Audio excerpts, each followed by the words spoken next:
परम पूज्य प्रातः स्मरणीय त्याग मूर्ति वीतराग परम तपस्वी, हम सबके प्रेरणा स्रोत, मार्गदर्शक, हमारे लोक और परलोक को सुधारने वाले, हमारे और आपके जीवन का कल्याण करने वाले, निस्वार्थ भाव से देश और समाज की सेवा करने वाली, परहित और परोपकार की साक्षात मूर्ति, अध्यात्म पथ के पथ प्रदर्शक, हमारे प्यारे प्यारे श्री सद्गुरुदेव जी महाराज। श्री सद्गुरुदेव महाराज की जय। वाले बाबा की जय हो। नकुल वाले बाबा की जय हो। नकुल वाले बाबा की जय हो।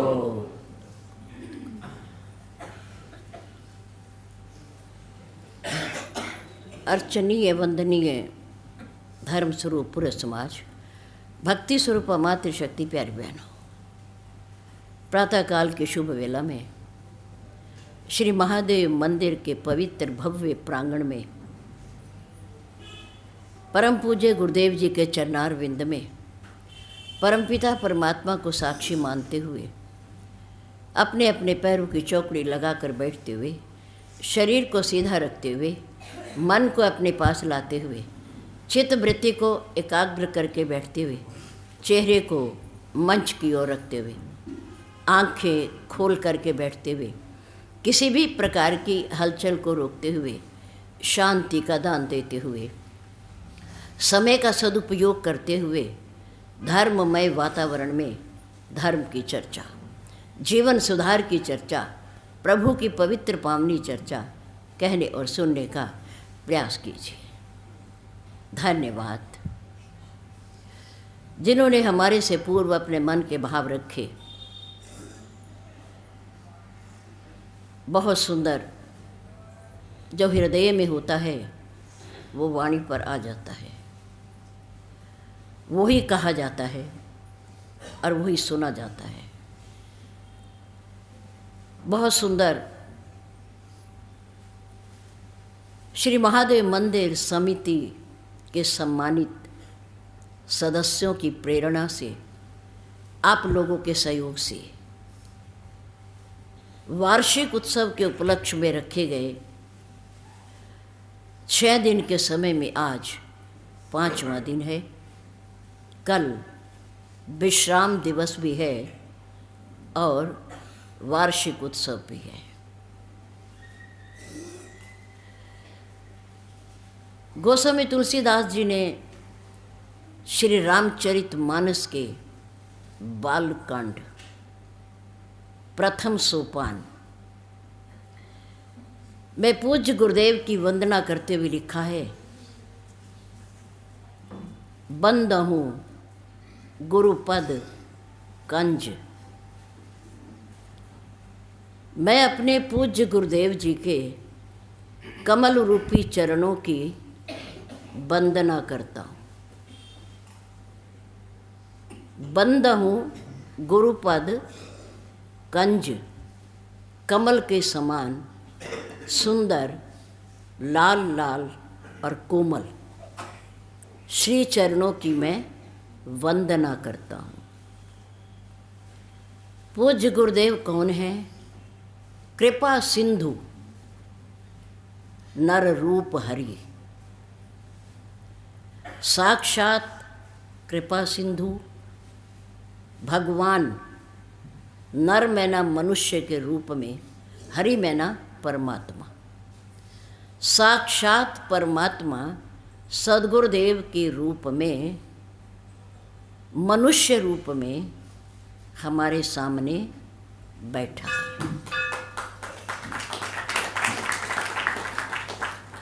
सद्गुरुदेव भगवान से किसी भी प्रकार से कम नहीं होते। जो गुण, जो महिमा परमात्मा की होती है, वो ही पूर्ण सद्गुरुदेव की होती है। श्री सद्गुरुदेव महाराज की बंद हूँ गुरुपद कंज, कृपा सिंधु नर रूप हरि। महामोह तम पुंज, जासु वचन रवि कर निकर। जिस प्रकार सूर्य की किरणें निकलने पर दुनिया का अंधकार भाग जाता है, ठीक उसी प्रकार से सद्गुरुदेव जी के वचन रूपी किरणों से, वचन रूपी किरणों से, गुरुदेव के मुख से निकले हुए वचनों की, शब्दों की तुलना किससे की गई है? सूर्य की किरणों से की गई। सूर्य की किरणों से दुनिया का अंधकार भाग जाता है, नष्ट हो जाता है।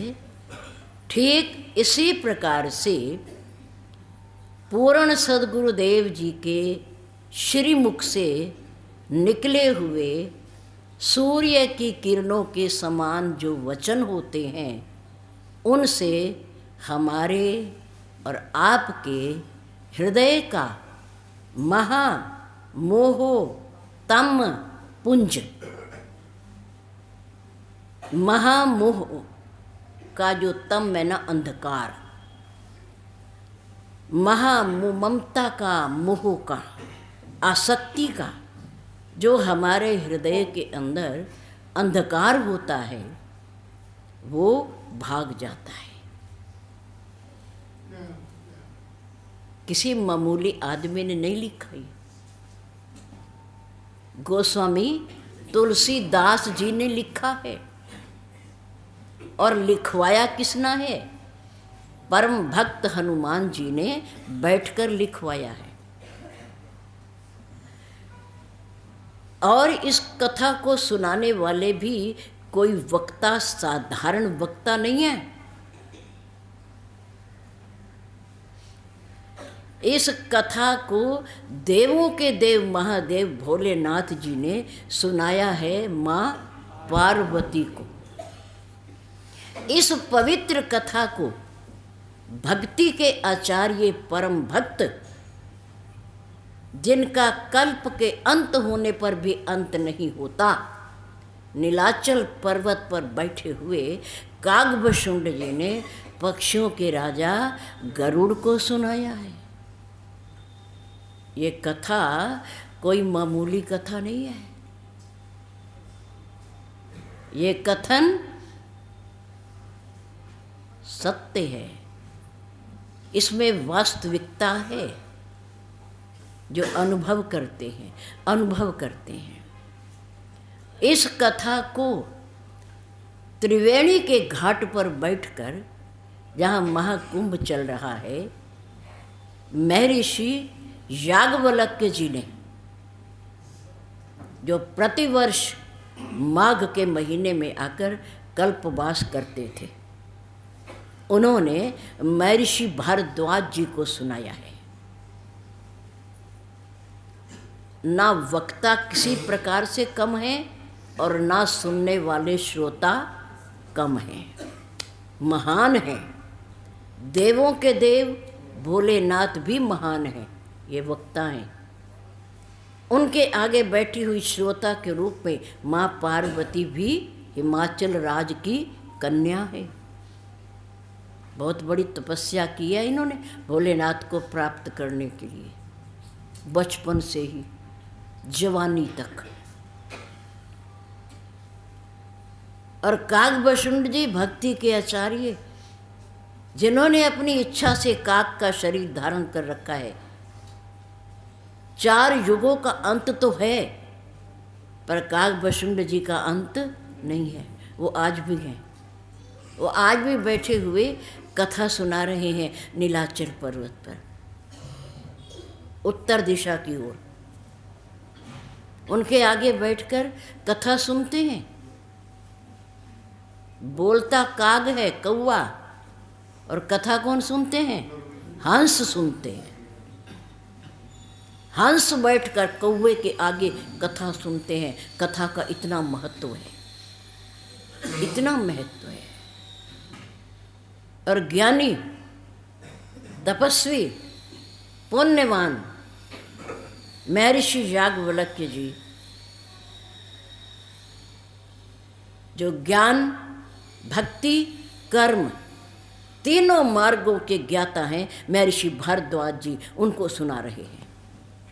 और ये वो महर्षि हैं, महर्षि भारद्वाज, त्रेता में भगवान राम जब वनवास में आए, त्रिवेणी में डुबकी लगाई, स्नान किया और महर्षि भारद्वाज जी के श्री चरणों में बैठे और उनसे आगे की यात्रा का मार्ग पूछा।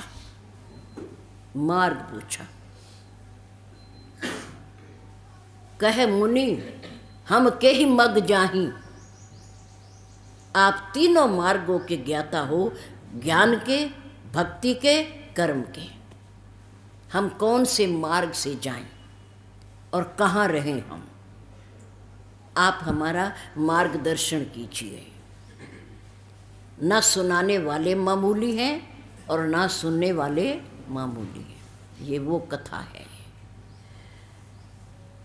भोलेनाथ कहते हैं पार्वती बंदहु गुरुपद कंज, देवताओं के भी गुरु हैं। कई बार आपने सुना कथा में और महापुरुषों से आप सुनते भी होंगे, देवताओं के भी गुरु हैं, राक्षसों के भी गुरु हैं मार्गदर्शक, और हम जैसे मनुष्यों के भी गुरु हैं।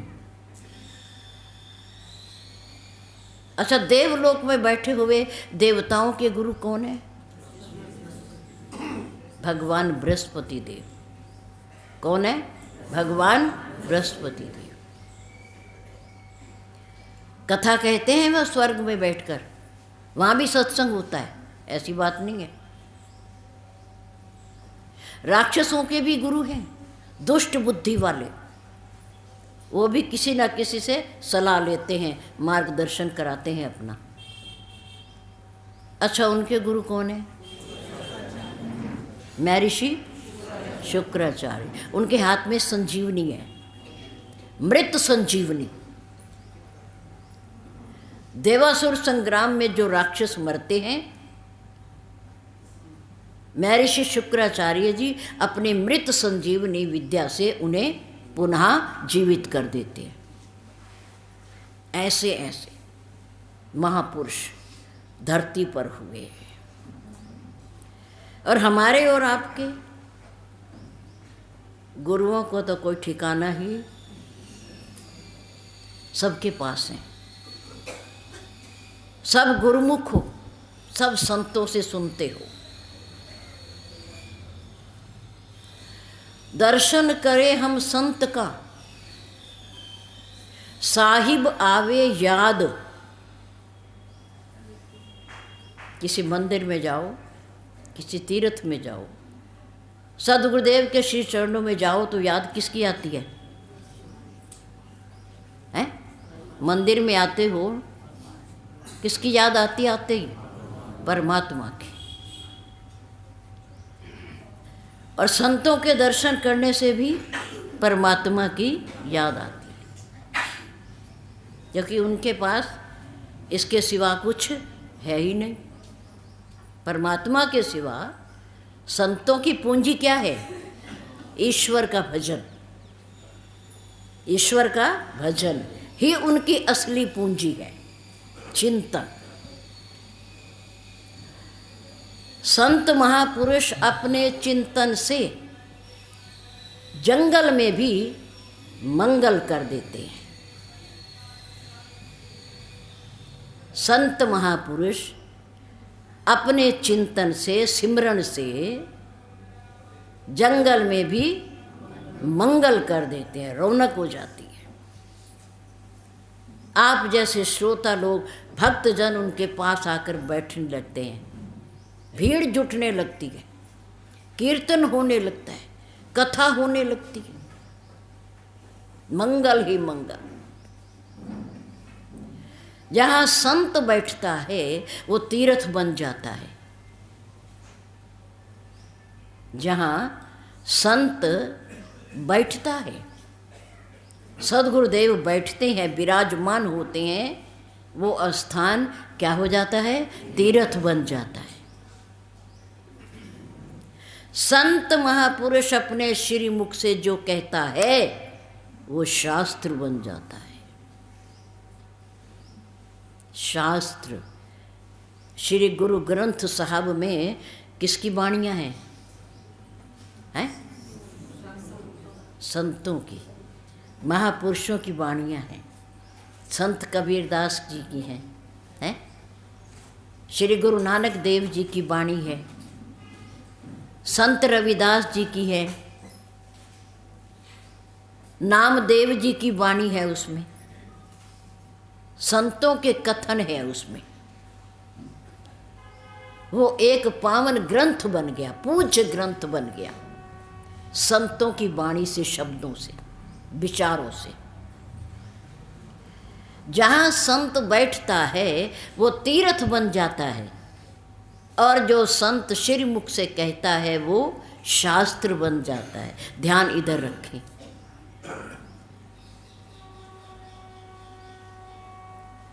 इसलिए गोस्वामी तुलसीदास जी ने कहा कि बंदो गुरुपद कंज, कृपा सिंधु नर रूप हरि। मनुष्य रूप में स्वयं परमात्मा होते हैं ये सद्गुरुदेव। ईश्वर से किसी भी तरह से कम नहीं होते।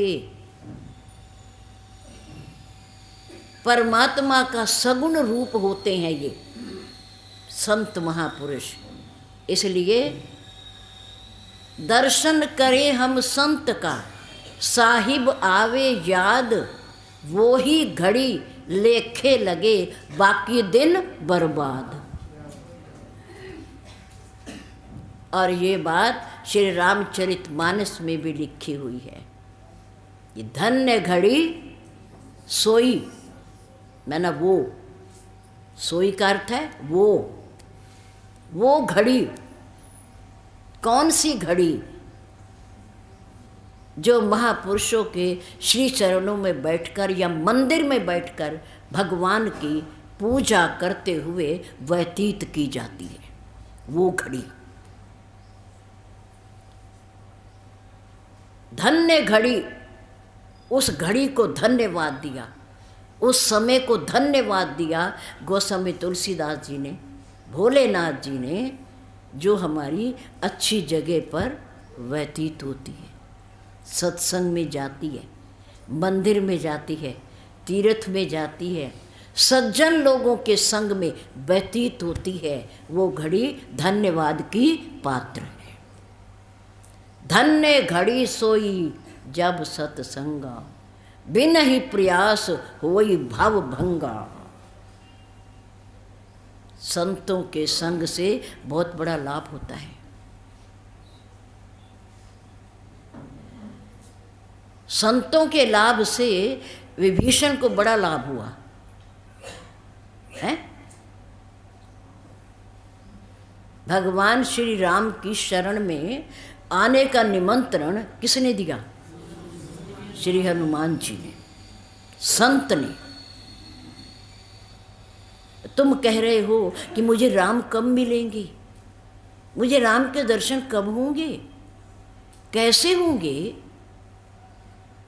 मैं उनका सेवक हूँ, मैं उनका भक्त हूँ, उनका सिमरन करता हूँ, पर उनके साक्षात दर्शन मुझे कब होंगे?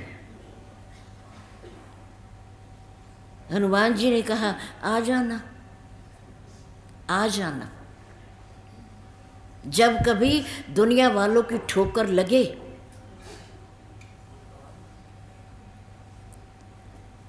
तो उस समय आप प्रभु की शरण में आ जाना, मिलेंगे प्रभु, आपको जरूर मिलेंगे। संतों ने प्रेरणा दी। लंका के द्वार पर खड़ी होकर पहरा देने वाली लंकनी का उद्धार किसने किया? कैसे है? कैसे? उसके बुद्धि और दिमाग पर मुक्के का प्रहार करके। प्रहार करके लंकनी गिर पड़ी, नीचे गिर पड़ी। क्यों? कि हनुमान जी जैसे वीर बजरंग बली, बलवान शक्तिशाली शंकरा अवतार, जब उनके मुष्टि का प्रहार हुआ तो लंकनी गिर पड़ी उल्टे मुंह। और थोड़ी देर के बाद फिर उठ करके खड़ी हो गई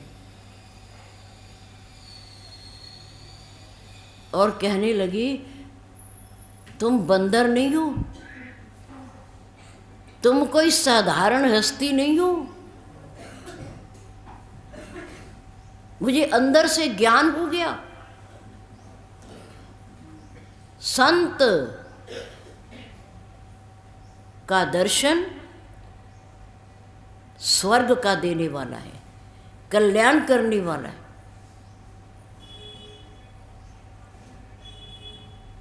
और स्वर्ग ही नहीं, मुक्ति देने वाला है, मुक्ति देने वाला, मोक्ष का देने वाला संत का दर्शन। संत संग अपवर्ग कर, कामी भव कर पंथ, कहीं संत कवि कोविद श्रुति पुराण सदग्रंथ। भोलेनाथ जी ने कहा, पार्वती संतों के संग के समान ना स्वर्ग है और ना अपवर्ग है। संतों के संग से जो आनंद मिलता है, जो खुशी मिलती है, जो अनुभूति होती है अंदर, वो स्वर्ग से भी महान है, अपवर्ग से भी महान है। अपवर्ग में मुक्ति, मोक्ष होता है, मोक्ष। संत संग अपवर्ग कर और कामी भव कर पंथ। सांसारिक लोगों का संग भव सागर में डुबाने वाला है और संतों का संग भव सागर से तराने वाला है, ये पार करता है। संतों का संग। पार्वती जी ने कहा, भोलेनाथ स्वामी ये आपका ही कथन है या कोई और भी इस बात को कहता है? भोलेनाथ ने बहुतों के नाम ले दिए कि मैं ही नहीं कहता, मेरी अनुभूति नहीं है, ये बहुत सारे लोगों की अनुभूति है। कौन कौन कह रहा है? कहें ही संत नंबर 1, नंबर 2 कवि, नंबर 3 कोविद विद्वान। कहें ही संत कवि कोविद श्रुति वेद पुराण सदग्रंथ। कितने हो गए? 6। कितने हो गए?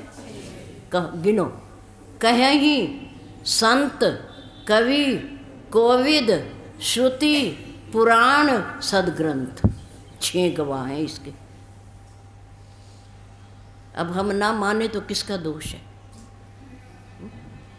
जब 6 इस बात को कह रहे कि संतों का दर्शन करने से हमारे और आपके जीवन का कल्याण होता है, लोक और परलोक सुधरता है, जीवन बनता है, मार्ग मिलता है, दिशा बदलती है और दृष्टि बदलती है। किससे? सत्संग से। इसलिए दर्शन करें हम संत का, साहिब आवे याद, वो ही घड़ी लेखे लगे बाकी दिन बर्बाद। तो 84 के चक्कर में हम घूम रहे हैं, फुर्सत ही नहीं है, 1 घंटे की भी फुर्सत नहीं है। प्रभु के लिए समय नहीं है, बाकी सब के लिए समय है। चिंतन के लिए समय नहीं है, सिमरन के लिए समय नहीं है, बाकी सब समय ही समय है। कोई बुला ले, कोई फ़ोन कर दे, सत्संग में अभी घंटी बज पड़े मोबाइल की, भाग के खड़े हो जाएंगे। पहले प्राथमिकता उसे देंगे, सत्संग को बाद में, मंदिर को बाद में, भजन को बाद में। पहले प्राथमिकता संसार को, माया को, मायापति को नहीं, माया को पहली प्राथमिकता, संसार को। और संसार का रास्ता भाव सागर में डुबाने वाला है, और संतों का रास्ता भाव से पार लगाने वाला है। इसलिए मेरे सद्गुरु दीन दयाल काग से हंस बनाते हैं। सत्संग में आकर व्यक्ति कौवे से क्या बन जाता है? हंस बन जाता है। उसकी वाणी मधुर हो जाती है, मधुर, मीठी। कहते आइए, बैठिए, पानी पिएंगे, चाय पिएंगे, कुछ लेंगे, आपका स्वागत है, स्वागत है। कौन कहेगा? जिसने सज्जनों का संग किया।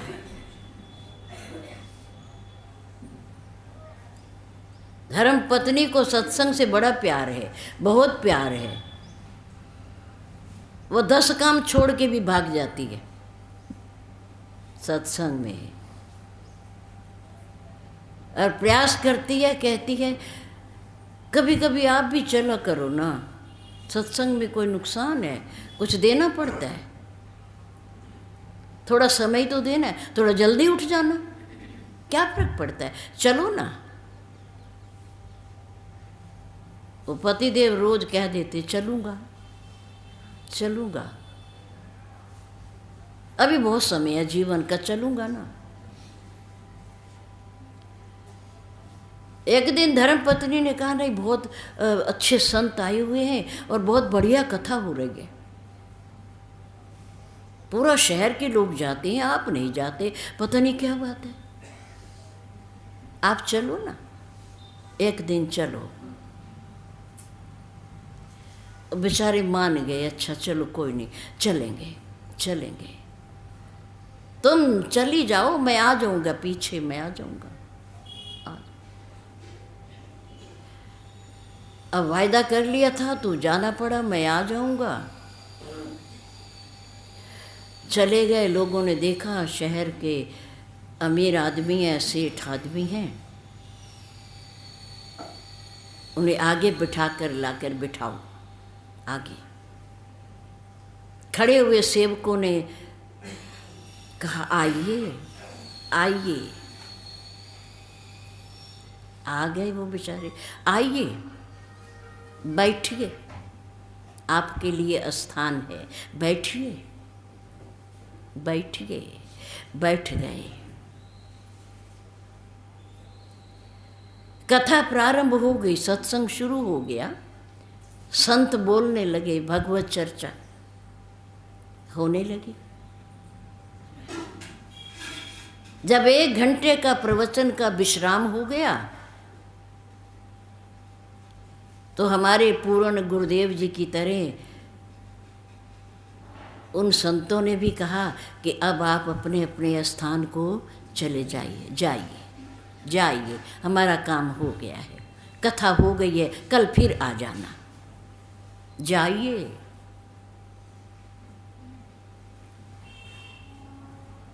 वो व्यक्ति कथा में बैठा बैठा भी सोचता रहा कि इन्होंने, मंदिर की समिति ने, सभा के लोगों ने बड़े सुंदर शब्दों से सम्मान किया है, आइए आइए बैठिए। लोग तो और भी बैठे थे और आ भी रहे थे, लेकिन हमें उन्होंने विशेष कहा कि आइए बैठिए बैठिए। अब कथा हो गई तो उनके मन में तो वही बातें घूमती रही ना, जैसे सती के मन में घूमता रहा, भोलेनाथ जी आए पत्नी के संग, तो महापुरुषों ने उठ कर के उनका क्या किया? स्वागत किया कि भोलेनाथ आ रहे हैं, देवों के देव महादेव आ रहे हैं। उठ कर के प्रणाम किया और अपने आसन पर बिठाया और उनकी पूजा की। भोलेनाथ सोचने लगे ये महापुरुष कितने उदार हैं, कितने सरल हैं। मैं श्रोता बन के आया हूँ, मैं कथा सुनने आया हूँ, मेरे पैर धो रहे, मेरी पूजा कर रहे, मंत्रों का उच्चारण कर रहे हैं। ये कितने सरल हैं महापुरुष। वास्तव में संत ऐसे ही होते हैं, ऐसे ही होते हैं। संतों का हृदय बड़ा कोमल होता है। और सती सोचने लगी बस मेरे पति देव भी ना, बस बताओ, अच्छे भले कैलाश पर्वत पर बैठे थे, खा पी रहे थे और नीचे उतर आए। भला इनसे हम क्या लेंगे? इनसे ये हमें क्या देंगे? जो हमारी पूजा कर रहा है, हमें प्रणाम कर रहा है, ये हमें कथा क्या सुनाएगा?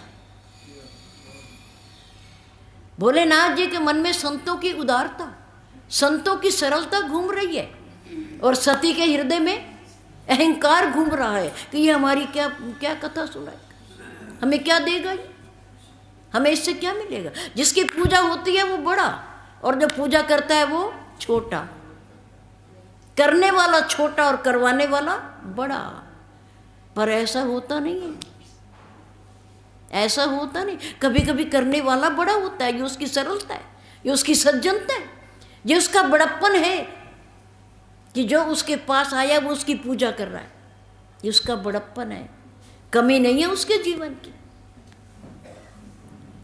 कुंभज ऋषि के जीवन में कमी नहीं थी। अगर कमी होती तो भोलेनाथ ही क्यों आते कथा सुनने? उनसे और बड़े महापुरुष हैं दुनिया में, कहीं और चले जाते, लेकिन नहीं, वहीं आए कथा सुनने कि यहाँ राम कथा मिलेगी मुझे। भोलेनाथ राम कथा के रसिक हैं। वो यदा कदा आते रहते हैं, ऊपर से उठकर नीचे उतरकर संतों की से कथा सुनते हैं। अब सती के मन में तो अहंकार घूम रहा है और भोलेनाथ जी के हृदय में संतों की उदारता घूम रही। पूजा होने के बाद, स्वागत करने के बाद भोलेनाथ जी ने कहा हम तो आपसे कोई सुनने आए हैं। अच्छा, सुनने आए हो, कोई बात नहीं। कहे तो सुनत रघुपति गुण गाथा, कछु दिन तहाँ रहे गिरिनाथा। कहते और सुनते हुए महान पुरुषों ने कही तो सुनी किसने? हैं? भोलेनाथ जी ने सुनी। और फिर उन्होंने कहा ऋषि पूछी हरि भक्ति सुहाई, शंभु कही अधिकारी पाई। अधिकारी पाकर के भोलेनाथ जी ने कि इनके मन में भूख है, कथा की भूख है, इसलिए फिर भोलेनाथ जी ने भी सुनाई, महापुरुषों ने सुनाई, भोलेनाथ जी ने सुनी और भोलेनाथ जी ने सुनाई तो महापुरुषों ने सुनाई। आदान प्रदान विचारों का आदान प्रदान। किसी सज्जन ने एक दूसरे व्यक्ति से कहा कि मेरे पास 1 रुपया है। अच्छा, तो तुम मेरे रुपये से अपना रुपया बदल लो। उसने कहा चल ले, कोई बात नहीं, तू सिक्का दे दे, नोट ले ले मेरे से। बदल लिया। उसने कहा अब तेरे पास कितने हो गए? उसने कहा 1 ही तो है, 1 ही तो बदला है, 1 आपके पास था, 1 मेरे पास था। आपने बदल लिया, सिक्का मुझे दे दिया, नोट मेरे से ले लिया, तो फिर भी कितने रह गए? रुपया तो 1 ही रहा ना, 2 थोड़ी हुई।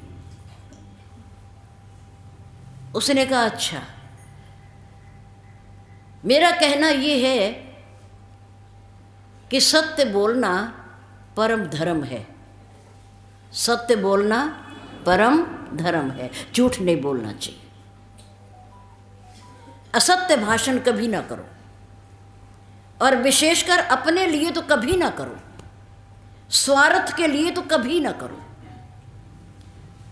किसी की भलाई के लिए कभी कहना पड़ जाए तो उसे कहो, फिर परमात्मा से माफ़ी मांग लो, लेकिन अपने लिए तो कभी झूठ बोलो ही मत, बोलना ही नहीं चाहिए। झूठ का पाप बहुत बड़ा है, हमें पता नहीं है, हम जानते नहीं है, लेकिन ग्रंथों में लिखा हुआ है, नहीं असत्य संपातक पुंजा।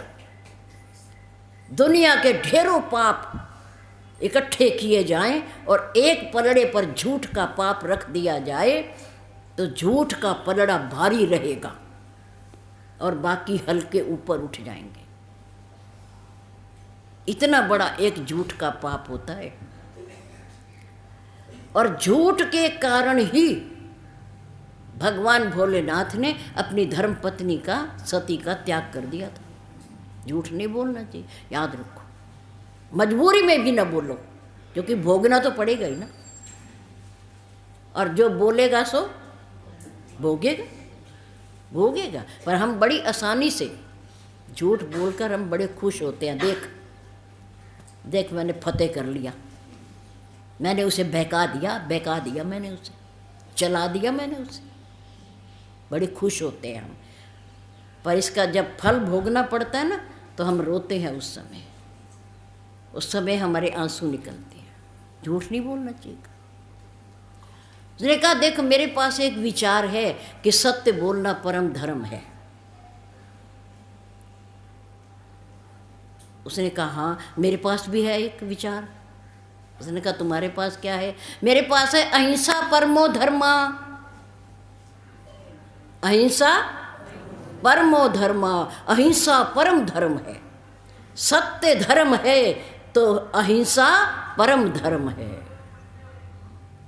हिंसा का अर्थ होता है मारना, किसी को दुख देना, पीड़ा देना, और अहिंसा का अर्थ है पीड़ा रहित करना, पीड़ा रहित करना, मार काट ना करना, किसी को दुख ना देना, किसी का मन ना दुखाना, ये अहिंसा है। उसने कहा, मेरा विचार है कि अहिंसा परमो धर्मा। उसने कहा, अच्छा ऐसा है कि मेरा विचार है सत्य परम धर्म है, तुमने कहा अहिंसा परमो धर्मा। तुम्हारा विचार मैंने ले लिया और मेरा विचार तुमने ले लिया। अब तुम्हारे पास कितने हो गए? कितने हो गए? 2, और मेरे पास भी 2। विचारों के आदान प्रदान से विचार बढ़ते हैं, लेकिन नोट के बदलने से बढ़ते नहीं हैं। एक का नोट बदला, सिक्का दे के नोट ले लिया तो रहा तो वो एक ही, 2 तो नहीं हुए ना, बदला ही तो है। लेकिन अगर विचार बदल दिए जाएं, एक विचार पहले हमारे पास है, एक विचार अच्छा किसी और ने दे दिया, तो कितने हो गए? 2 हो गए। इसी प्रकार जीवन में लोगों से अच्छे विचार लेते रहेंगे तो अच्छे विचारों से हमारा जीवन भी एक दिन क्या हो जाएगा? अच्छा बन जाएगा, अच्छा बन जाएगा। एक एक गुण यदि कहीं से उठाएंगे तो हम एक दिन गुणवान बन जाएंगे, गुणवान बन जाएंगे। और यदि एक एक बुराई किसी के जीवन से हमने उठानी शुरू कर दी तो एक दिन हम पूरे बुरे बन जाएंगे, पूरे बुरे बन जाएंगे। ये हमारे गुरुदेव कहा करते, गुण उठाओ। अगर उठाने भी हैं तो क्या उठाओ? गुण उठाओ, बुराई ना उठाओ। बुराई सबके पास है, मेरे पास भी है, आपके पास भी है, क्योंकि ये दुनिया अच्छाई और बुराई से बनी है, ना केवल अच्छाई से और ना केवल बुराई से। अच्छाई और बुराई, गुण और अवगुण दोनों को मिलाकर के बनी है। कोई भी इमारत जिसमें आप बैठे हो, ऐसा नहीं कह सकते इसमें केवल सीमेंट लगा है। किससे मिलकर बनी है? रेत और, कितनी बढ़िया महल हो, कितनी बढ़िया इमारत हो, बिना रेत और सीमेंट के मिश्रण के बिना बन नहीं सकती। ऐसे ही ये दुनिया, ये संसार मिश्रण से बना है। जड़ चेतन गुण दोषमय विश्व कीन करतार। इस दुनिया की रचना परमात्मा ने, करतार ने कैसे की है?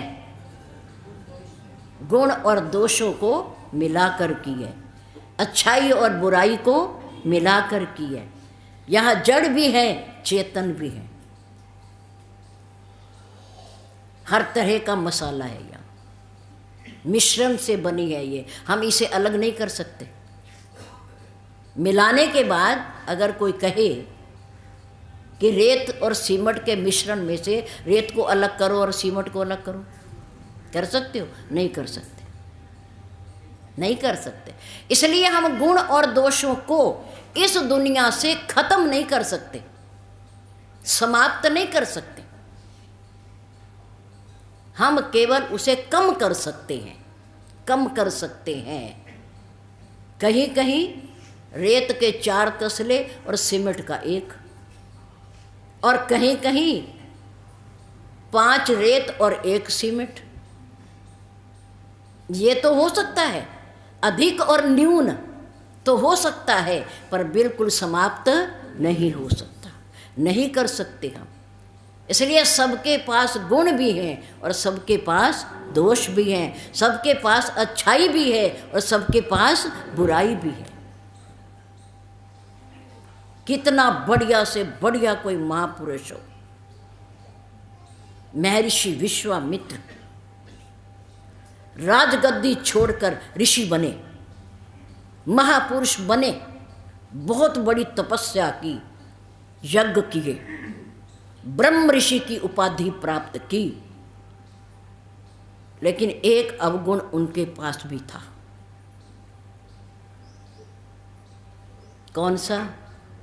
महर्षि वशिष्ठ से, सूर्य कुल के कुल गुरु से द्वेष रखते थे, घृणा करते थे, नफरत रखते थे कि लोग उन्हें ब्रह्म ऋषि क्यों कहता है, मुझे क्यों नहीं कहता, मैं कौन सा कम हूं।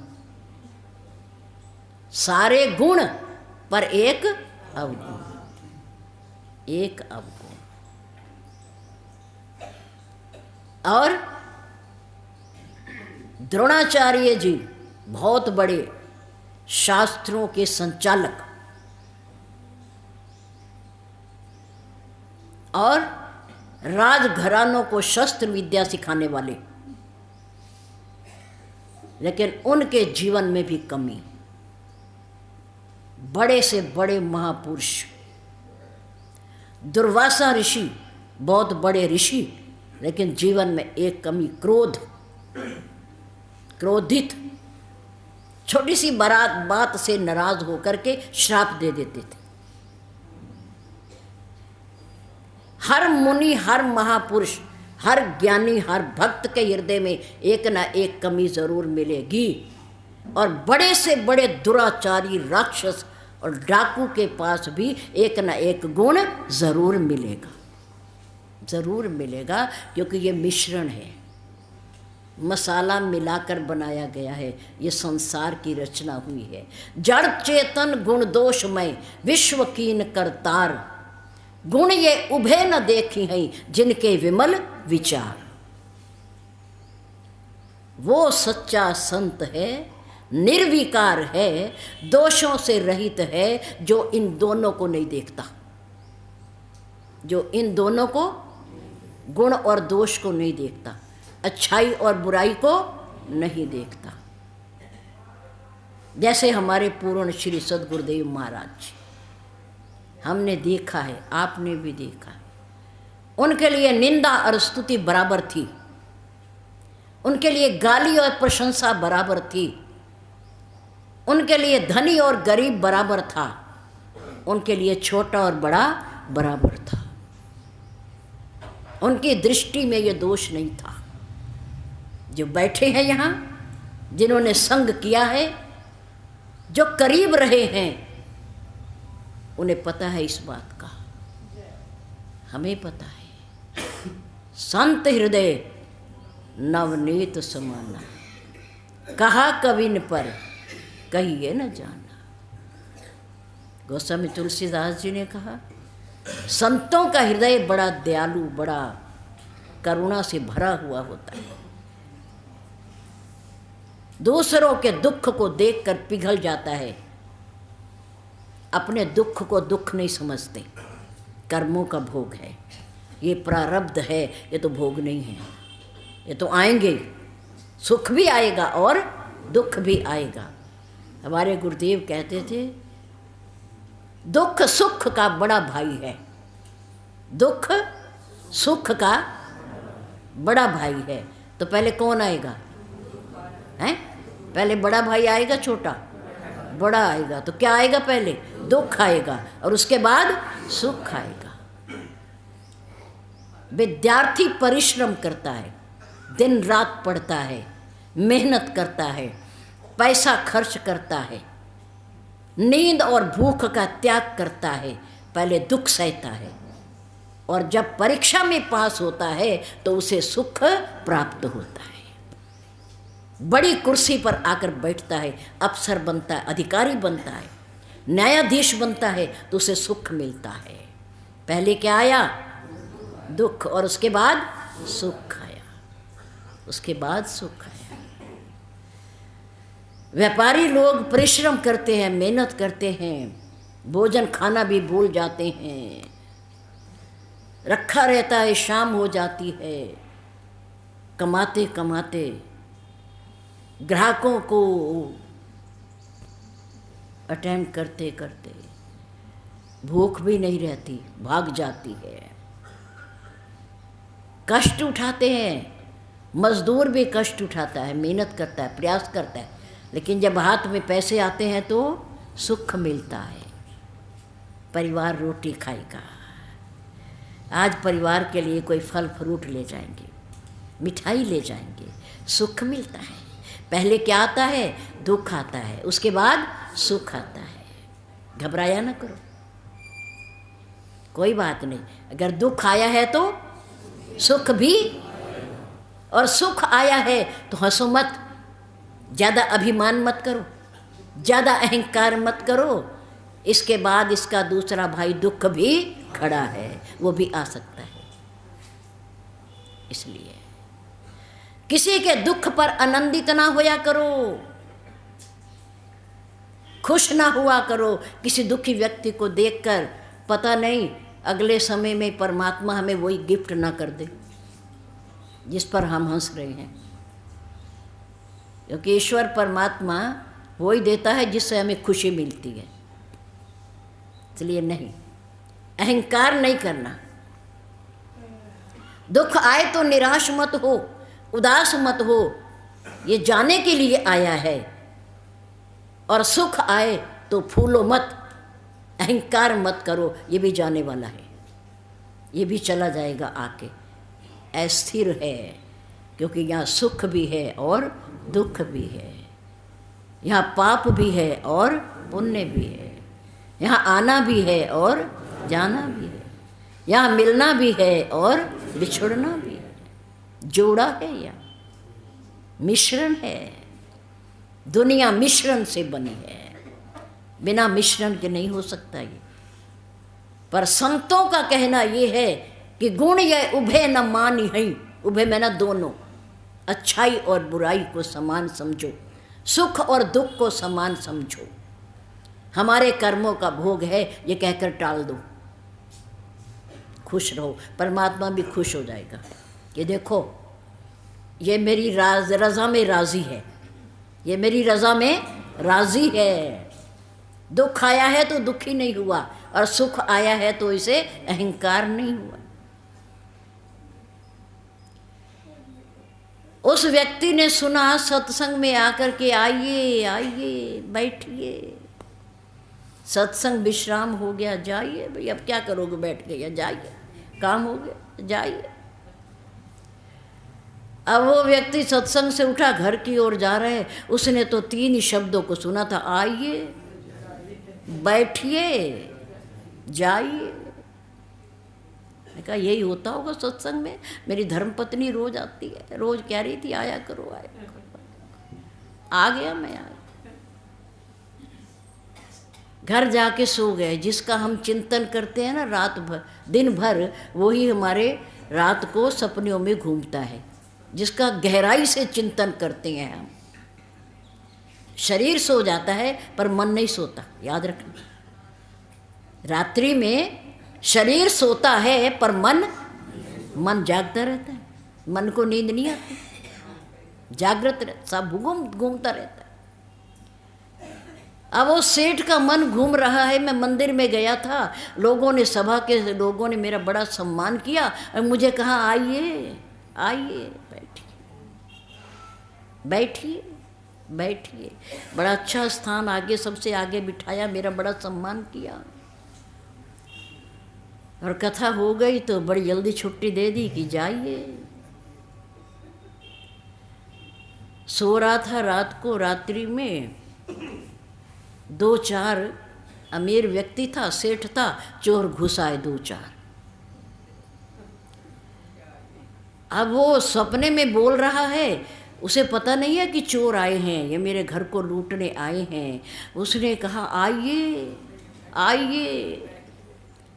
अब चोरों ने सुना ये बड़ा सज्जन आदमी है, हैं?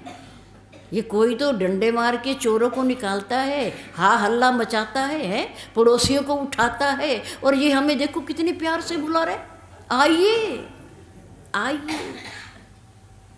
अब थोड़ी देर के बाद उसने जब आइए आइए पुकार लिया तो बैठिए बैठिए। अरे ये तो बहुत ही संत आदमी है। भला चोरों को बैठने को कौन कहता है? ये कह रहा बैठिए बैठिए। इसका मतलब है ये जाग रहा है भाई, ये जाग रहा है, ये कुछ ना कुछ होने वाला है। भागो यहाँ से, भागो। और उस व्यक्ति ने तीसरा शब्द याद किया, जाइए जाइए जाइए। चोरों ने हाथ जोड़े, वाह शुक्र है परमात्मा तेरा, शुक्र है तेरा, वो जाग रहा था और उसने हमें कहा कुछ नहीं, कहा कुछ नहीं, और कह दिया कोई बात नहीं, तुम आ गए थे तो जाइए जाइए जाइए, कोई बात नहीं, तुमने उठाया कुछ नहीं, जाइए। भाग गए वो, चले गए वो। किसी ने पूछा, वो सेठ कहने लगा कि रात्रि में यहाँ 2-3 आदमी आए थे, खटपट हो रही थी, खटपट हो रही थी। धर्मपत्नी ने कहा अच्छा, तो फिर मैंने क्या करना था? मैंने तो वहाँ सत्संग में सुना था कि आइए आइए आइए, बैठिए बैठिए। फिर क्या हुआ? फिर मैंने कहा जाइए, काम हो गया आपका तो जाइए जाइए। वो चले गए चले गए। धर्मपत्नी ने कहा अच्छा, ये आपने कहाँ से सीखा? अरे भगवान, कहाँ से सीखा? एक दिन तो गया था मैं वहाँ सत्संग में, एक ही दिन ये 3 शब्द सुने मैंने, और मैंने कोई सुना ही नहीं संतों ने क्या कहा या क्या कथा हुई। मैं तो इसी में ही उलझा रहा कि मेरा कितना सम्मान हो रहा है, मुझे आगे स्थान दिया जा रहा। और फिर बड़े प्यार से कथा हो गई, प्रसाद दे दिया, और फिर कह दे जाइए, अब जाइए जाइए। धर्मपत्नी ने कहा धन्य हो मेरे प्रभु, आज तो बच गए हम। पर बचाया किसने? सत्संग ने बचाया। किसने बचाया? सत्संग। अगर सत्संग में ना गए होते तो ये 3 शब्द आपको कहाँ से मिलते? और आज तो चोरी हो जाती अच्छी बड़ी, लूट जाते हम तो, पर ये लाभ किससे हुआ? सत्संग से लाभ हुआ। अच्छा, वो चोर थे, और कौन थे बोला? रात में घर में कौन आता है? कौन आता है? अरे मैंने समझा वैसे कोई मिलने आया, पर वो चोर खुश हो गए। इन 3 शब्दों को सुनकर के ही चोर खुश हो गए, और मालिक जाग रहा है, इस भय से वो भाग गए, कुछ उठा भी नहीं पाए। घर वाले भी बच गए, सामान भी बच गया, चोरी भी नहीं हुई, कितना बचाव हुआ। इसलिए दर्शन करे संत का साहिब आवे याद, उसे तो वो सत्संग याद आ रहा, मंदिर याद आ रहा था जहाँ उसे बिठाया जा रहा था। भले ही उसने एक शब्द ना सुना हो, पर एक 3 शब्दों ने जो उसने ग्रहण किए, अमल किया, उन 3 शब्दों ने उसके पूरे घर को बचा लिया, पूरे घर को बचा लिया। सत्संग हमारी और आपके जीवन को बचाता है। अंदर जो बैठे हुए हमारे विकार और चोर हैं, हमारी बुराइयां हैं, दुर्गुण हैं, उनके साथ हम बात करें, विचार करें कि आए हो तो चले भी जाओ, आए हो कोई बात नहीं तो चले भी जाओ। संतों की बातों पर विचार करते रहेंगे, मनन करते रहेंगे, चिंतन करते रहेंगे, तो एक दिन हमारा और आपका जीवन भी बच जाएगा, लूटने से बच जाएगा। वरना काम, क्रोध, लोभ, मोह, अहंकार, ईर्ष्या, मद, ये हमारे गुणों को लूट रहे हैं, हमारे खजाने को लूट रहे हैं। जिंदगी बीत रही है, दिन प्रतिदिन बीत रहा है, आयु घट रही है, बढ़ नहीं रही है। हम सोच रहे बड़े हो रहे हैं, लेकिन बड़े नहीं हो रहे, आयु घट रही है, दिन प्रतिदिन घट रही है। मृत्यु के नज़दीक आ रहे हैं, मृत्यु के नज़दीक आ रहे हैं। आने का टिकट का पता हो या ना हो, पर जाने की टिकट का ज़रूर पता है कि एक दिन जाना है, एक दिन जाना है। जाने की टिकट निश्चित है, कन्फर्म है। जन्म के साथ ही मृत्यु का समय लिख दिया गया था कि इस दिन संसार छोड़ना है। धर्मशाला में आए हुआ व्यक्ति, किसी आश्रम में रहने वाला व्यक्ति, उसे समय की सीमा में बांधा जाता है, तुम इतने दिन रह सकते हो, या वो कह देता है कि मैं इतने दिन रहूँगा, लेकिन फिर भी जाना तो ज़रूर पड़ेगा। हफ्ता भर रहो, 15 दिन रहो, 1 महीना रहो, पर जाना तो ज़रूर है। आए हैं सो जाएंगे, राजा, रंक, फकीर सारे जाएंगे, छूट नहीं है किसी के लिए, क्योंकि ये मृत्यु लोक है। ऊपर देवलोक है, नीचे पाताल लोक है, ज़रूर जाना है। जाने में अंतर ज़रूर हो सकता है, कोई आगे और कोई पीछे, कोई सिंहासन पर बैठकर जा रहा है, कोई जंजीरों से बंधा हुआ है। आजकल वो सुन रहे हो ना अखबारों में, ट्रंप ने भारतीयों को कैसे निकाला। वो गए भी ऐसे ही थे, वो गए भी चोरी से गए थे,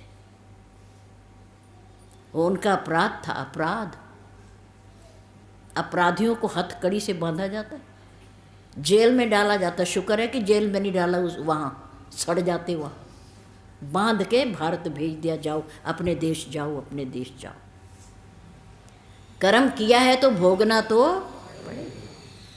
चोरी की है, अपराध किया किसी देश का, नियम का उल्लंघन किया है, तो भोगना तो पड़ेगा, भोगना तो पड़ेगा, कोई दोष नहीं। कर्म सबको भोगने पड़ते हैं। ये कर्म भूमि है, मृत्यु लोक है, आने वाले को जाना पड़ेगा। पर डरो, डरो कि जब एक दिन जाएंगे तो क्या होगा। ऊपर वाला अधिकारी क्या कहेगा, जो बैठा है ऊपर परमात्मा, वो क्या कहेगा, इस बात का ध्यान रखना चाहिए, सोचना चाहिए कि हम यहाँ के ठेकेदार नहीं हैं कि आए हैं तो जाना ही नहीं है। जाना है, जाना पहले याद रखो, आना बाद में, क्योंकि जाने की टिकट कन्फर्म है, आने की उसमें है जिसमें 2 जने बैठ के आ जाते हैं इकट्ठे, क्या कहते हैं उसे, आरसी क्या कहते हैं। जाने की टिकट का नहीं पता, पर आने की टिकट का नहीं पता, पर जाने की टिकट का ज़रूर पता है, परमात्मा के हाथ में है। इसलिए सत्संग एक ऐसा माध्यम है जिससे हमारे और आपका जीवन बनता है, और इसी से बनेगा, इसी से बनेगा, और बना है जिसका भी बना है, सत्संग से बड़ी महत्ता है। धन्यवाद। जय श्री राम।